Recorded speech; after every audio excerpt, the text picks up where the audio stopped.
Welcome to the Athletic FC podcast with me, Akinwolere. El Clasico was back to its fiery best on Sunday as Lamine Yamal's pre-match comments sparked fury in Madrid. Did he reignite this fixture? Here with us for this one, we have Paul Ballus. We've also got Andy Mitten as well. Right, Paul, VAR decisions, disallowed goals, penalty save, cards aplenty, heated scenes at full time. It ended 2-1 to Madrid, who are now 5 points clear of Barcelona. Was this just a little reminder that there's still plenty of fury and spice left in this famous fixture? I think that's always been, to be honest. But whenever we see this sort of stuff happening in a game, it just reminds us of why Barca and Real Madrid feel different. I honestly think that both teams, none of them were at their best in pure football terms. I don't think that Real Madrid is a finished product. They are very far from that. And I think that Barcelona are struggling a lot with physicality, with injuries, with the individuals that they have available, and that played a huge part on the version that they could show up in the Bernabeu. But despite all the football elements that I'm mentioning here, apart from that, everything was pure Clasico. Just the big talk before the game, the atmosphere in the game, and what happened after it, which I think it's going to keep building up through a big rivalry through this season. Yeah, you were there, Andy. What was the atmosphere like? Was it intense? I think it's the biggest game in world football, and partly because of the status of the two clubs, but it delivers. I've been to so many, let's say, Manchester derbies, which are really disappointing. They're terrible games of football, and there are poor Clasico games, but it delivers 80% of the time with absolutely spectacular games. And Sunday was not spectacular. I think the Bernabeu is my favourite stadium in the world, the way that they've redeveloped it. Barca may challenge that when Camp Nou is ever finished, which is in a race with Sagrada Familia at the moment to see which will be finished first. But you have the names, and I think it's got a fight to keep that position, because while those two clubs are huge with a global following, they're in competition with the Premier League. And I think it's a real struggle for La Liga. If you compare the finances of a mid-table Premier League team with a mid-table La Liga club. And also, we're talking here predominantly to a UK market, the number of people who don't watch the Clasico because the way the TV fixtures have been shifted around with the UK rights holders, that is also a problem. I had people saying to me on Sunday, is it on TV anywhere? Where can I see this? And I'm like, there's 600 million people around the world watching this game. Great Britain is an island is a really big footballing place. They should be able to be watching the Clasico, and it can be tricky to find. Yeah, we'll talk about this fixture a little later on, Paul, but it definitely did get heated. I know Hansi Flick was suspended for this one, but the police got involved right at the end as well, didn't they? Yeah, basically the police had to jump in when there was a sort of an ambush fueled by the words that Lamine Yamal had said before the game. So basically, after the game, Lamine Yamal, it all started when Lamine Yamal went to shake hands with Dani Carvajal. They did shake hands, but you could see that Dani Carvajal's main goal in there was to send a message, and he made the gesture of speaking too much with his hands. And then it all went off from there. Courtois just jumped in. There was an ambush in there. Camavinga separating Lamine Yamal. Marc Casado took Lamine Yamal away, and on his way to the tunnel, Vinicius Jr. just stepped in in a harsh way and just told Lamine Yamal off. They both told each other off, and that's when the police was required just to step up, because even Rudiger, who is injured, Rafinha, who is injured as well, they stepped in to try to separate as well. This is the sort of stuff that we were talking about, the heat that surrounds the Clasico, and you could see the sort of bitterness between two teams that now have two generations that I think that they know that they are going to compete each other, not just for Clásicos, but for individual awards, for Champions League, for everything that is going to go around the Spanish football and European football in the next 5 years, let's say. What about his performance, though, Yamal? You talk about what happened pretext to the match. It was quite underwhelming, wasn't it, Paul? Does that add to more of his disappointment, you reckon? We saw him sort of walking off the pitch looking just really heavy.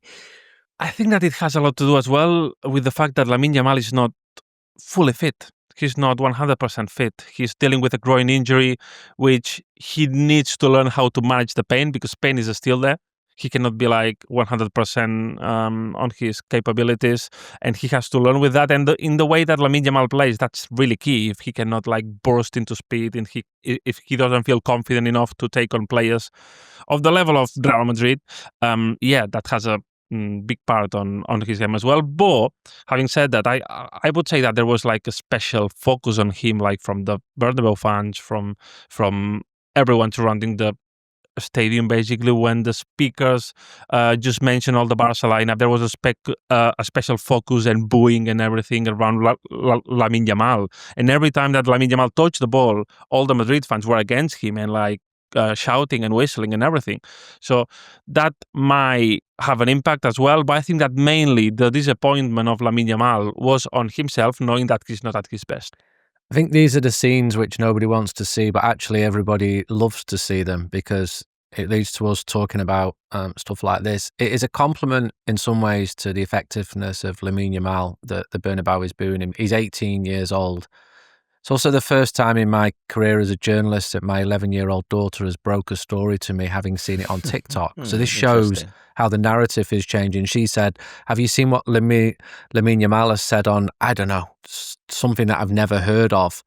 And she's like, the Madrid players are going to be so angry about this.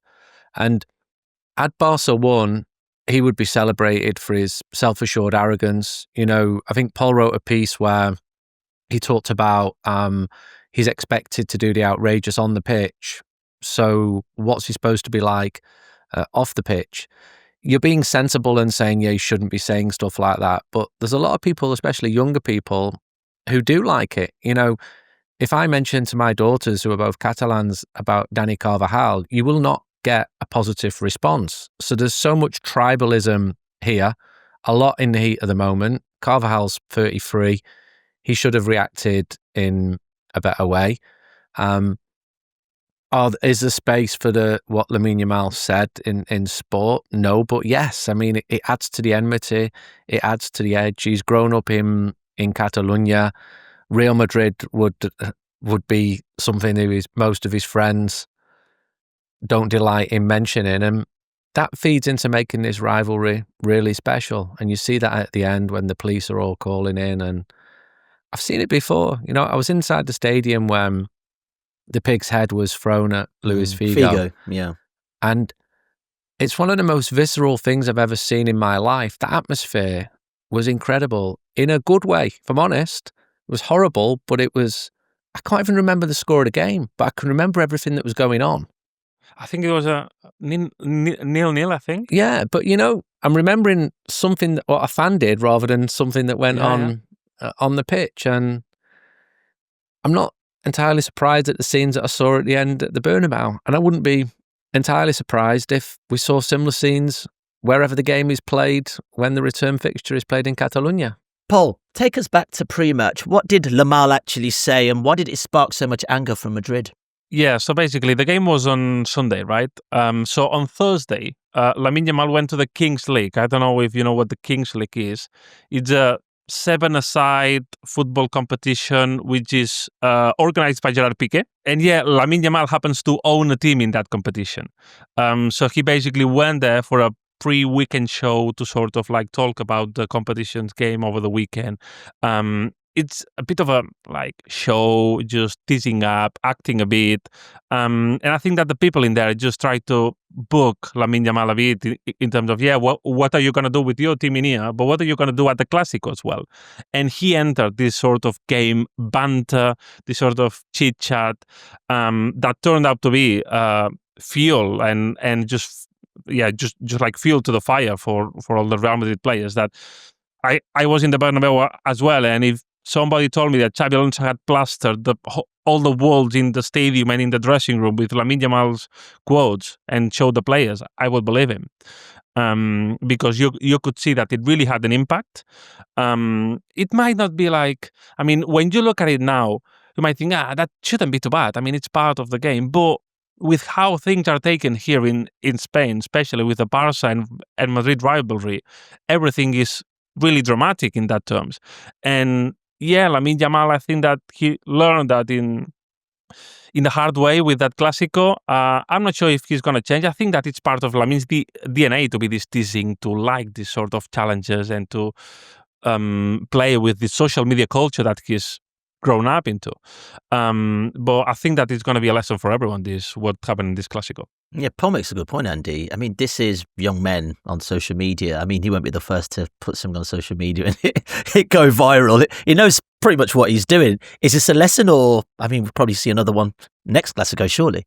I think it is, because I think he will think twice next time he says something about Real Madrid, knowing what the likely repercussions. At some point, his brain is going to go, what's in it for me here, apart from a load of abuse, a load of real life reaction? And maybe that will come with maturity. Maybe that will come with spending more time with the Spanish national team, where he actually gets to know these players a lot more. But then he already knows them. You know, he's already established in that team. He is playing to a certain element who like to see him trash talking against Real Madrid. But there's a huge risk when you do it. There's a huge risk for any team. The Brighton and Hove Albion's official Twitter account before the game at Old Trafford on Saturday was posting great memories of Old Trafford. And just as Paul's saying, if you're Xabi Alonso, put Lamine Yamal's words around the Real Madrid dressing room, Ruben Amorim could have done the same at Old Trafford on Saturday. And it is a motivational tool. So in effect, you're giving an advantage to your opponents. You're motivating them. And I don't think he felt when he said those words. And I wouldn't say he was caught out, but he was pushed towards saying something which was anything but bland. This was the opposite of a pre-match press conference where the quotes are cliched and we know what they're going to say and are frankly not interesting.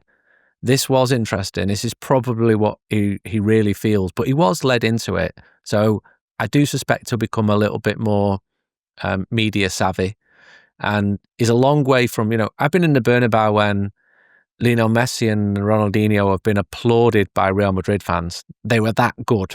Now, no Barca player deserved any applause on Sunday in the Clasico, but equally, there was a level of respect to those players, even though they will have hated them or strongly disliked them.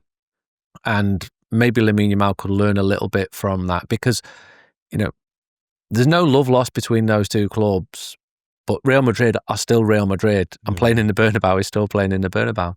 Yeah. I wonder, Paul, how Barcelona managed this young man's growing stardom, because it's been an insane rise of the last couple of years at least. Is there any guidance on the ground to hope that things like this don't ever happen again? Because he's one of the highest earners, if not the highest earner in the club, and he's only 18 years old.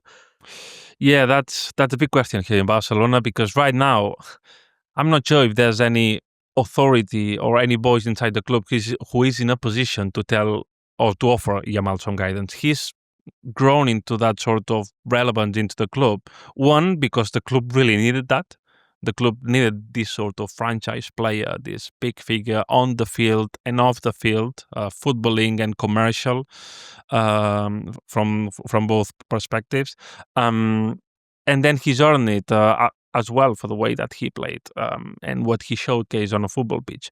So Barcelona basically, I think that in a way they allowed Lamine Yamal to have these powers and they just gave them away. And now Lamine Yamal, I'm not going to say that he's of course the king of the club. He's one of the most important persons in there. But now it's difficult to find the right person to tell him, to offer him the right guidance. And it's something that Barcelona will have to ask themselves in the coming weeks and in the coming future to know how they handle this, because to this point, and in a status that was established last summer when he signed this contract extension that put him as the top earner in the squad, he's the most important figure in the club. And for that, to put that responsibility to an 18-year-old who was really capable to take that responsibility on the pitch, because he could carry the club in the bigger stage. But there's a lot of ramifications to that off the pitch and what happens in Spain. And I think that the club will have to learn as well from that. You cannot just put the blame on Lamine Yamal. Okay, well, chaos broke out on the pitch as both sets of players clashed at full time, as we've just mentioned. Andy, just a quick one on sort of the importance of Clasico. And actually, if we're talking about Lamine Yamal himself, the importance of players like that for La Liga, how important is it to have eyes on La Liga right now if Clasico is going to be the main focus to keep this brand of La Liga alive? It's really important for the league. You want positives. You don't want perceived negatives like games being moved to the United States. So they need to stay relevant. Barca are going to move to the new stadium. If you've got someone who can legitimately claim to be one of the best free players in world football as your flagship, then you capitalise on that in terms of your merchandise. And Lamine Yamal also benefits from being at Barcelona. If he was playing for Hull City, then it's not quite as attractive for him either. So he can get the numbers. They can work off each other. La Liga's in an interesting place. I've seen the success of the Spanish teams easily outshining the English teams when it comes to European trophies. And yet I'm seeing the results of what I think is English clubs becoming even more powerful. And La Liga is the second most popular league by several measurements in the world. There's got a lot of virtues and a lot of areas which it can improve on. But that is the absolute flagship game. There's not really one game in the Premier League which competes with it. Man United, Liverpool is huge and it's global, but there's not 85,000 people or 100,000 people in the stadium. And I wouldn't say it's a post-Messi, Ronaldo hangover, but if we wind back a decade, it was the absolute number one game. And now I'm sounding hesitant because I think Spanish football is at a hesitant stage as to where it goes next. Yeah, are you hesitant, Paul? Does La Liga need Clasico to be the box office smash to get more eyes on the prize? I think so, and I think that it's what Javier Tebas has wanted since the Guardiola, Mourinho, Cristiano Ronaldo, Lionel Messi days. That's the business model that he's fueled since those days, just to try to make those teams really top teams and just to be able to lure the best Premier League players out, which is something that they can do still now. And as long as you have this, you're going to have a good product because you have two giants. I mean, I think that in a way, I agree totally with Andy Mitten with the distance that there is from La Liga and the Premier League clubs and the middle clubs, and the gap that is creating like year by year between both competitions. But in the same way, as I was saying, Real Madrid reported over 1 billion euros of revenues. No English club has done that. Barca plan to cash in over 1 billion euros of revenues in the next budget as well. So Barca and Madrid are at this level of creating income. So they just can create more than any Premier League club in terms of a sponsorship, in terms of whatever you want to call it. So they are, I'm not going to say in a safe place because football changes a lot and you know how the business goes in this industry, but I would say that they are still pretty much relevant, if not the most relevant brand in world football. The challenge is not to become the Liga in terms of it's just got to be Barca and Madrid and just let the other teams be a desert, basically, because they have no money to attract new talent and they are just going to have to rely on the academies to bring out talents, and after a season and a half seeing us middle table Premier League club just to steal that player off them. Yeah, let's quickly talk about Barca this season so far, Paul. Look far from the side that won the 28th La Liga title last season. We did a little piece for a week in football on The Athletic, looking at how perhaps Barcelona have sort of adopted a more Real Madrid style and Real Madrid have adopted sort of a more Barcelona style. They don't seem to have that level of authority they did last season. Why do you think that is? I think it's mostly, as I said at the start of the program, an injury plague, injury crisis, lack of individuals that are really key in the way that Flick wants to play. I'm thinking about Rafinha here, who is absolutely key for this high pressing. I think that, I'm not saying that Lamine Yamal is pressing less and less every day, but if you want to have the full creative attacking force that Lamine Yamal is, it helps him to have two bodies up front who run the socks off them, just to compensate for this high pressing. Because the way Flick wants to play with a high defensive line, you need to put those levels of intensity off the ball. So Barcelona, they don't have the goods now to practice this sort of football. Then I also think that there's the fact that there is the second season, and a lot of oppositions have studied how Flick wants to play, and they have plans for the game just to go against that. And I think it's basically like the main part of the story. Barca not having like the right players right now. Opponents like figuring them out a bit, and then Flick needs to think what he does now, because he has not shown any signs of having a plan B. Like the plan B is make plan A work. So let's see now how he operates after the Clasico defeat, because now Barca have a situation that I don't think that they are going to be dominant in the near future, because I mean next week they're not going to have Pedri available because he was sent off at the Clasico. So I don't envision them being really dominant in the near future, but they still have to pull the results out, because they cannot lose any more points if they want to if they want to stand a chance in the title race. So that's a bit the situation that Flick has to do. I don't know if he's going to adapt, if he's going to do a plan B. What is he going to do? But yeah, that's the situation that Barca found themselves into now. Just quickly on Rashford, Andy, it's been a really good start for him. Looks to be showing glimpses of his best for Barca. Did it help Barca that this was a player in need of redemption, a player that needed to prove himself, but also a player that wanted to play for Barcelona? Yeah, it was perfect for Barca because it wasn't working out for him at Manchester United or in Manchester. So you had a vengeful footballer who probably realised it was his last shot at a top club. And what helped him was a coach who really believes in him, because he didn't always have that at Manchester United. Relative stability. Barca are almost thinking, we're going to prove you wrong. We're going to get the best out of you. Better players around him, because Barcelona are a better team than Manchester United. And then for Marcus, that change of scene. You know, the cliche about a change being as good as a break. He's living by the Mediterranean. It's a little bit different from where he grew up.